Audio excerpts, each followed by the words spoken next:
যদি কেউ ইচ্ছাকৃতভাবে যদি কোনো মৃত্যুর ব্যক্তির নামে কুরবানি দিতে চায়, এই কুরবানিটা নফল রূপে গণ্য হয়।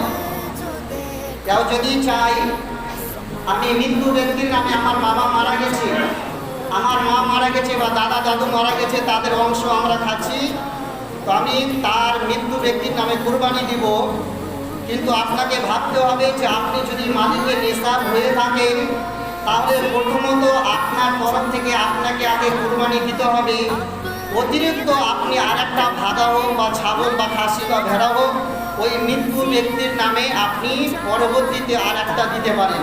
আর আপনি যদি মনে করেন যে আমার পক্ষ থেকে দিব না, আমার বাবা বা আমার দাদুর পক্ষ থেকে দিব, আমি দিলাম না, তাহলে কিন্তু ওই ব্যক্তি নিজের পক্ষ থেকে কুরবানি না দেওয়ার ক্ষেত্রে ওই ব্যক্তি গুনাহগার হবে। কারণ মালিকের নিসাব ব্যক্তির জন্য কুরবানি দেওয়া হচ্ছে ওয়াজিব।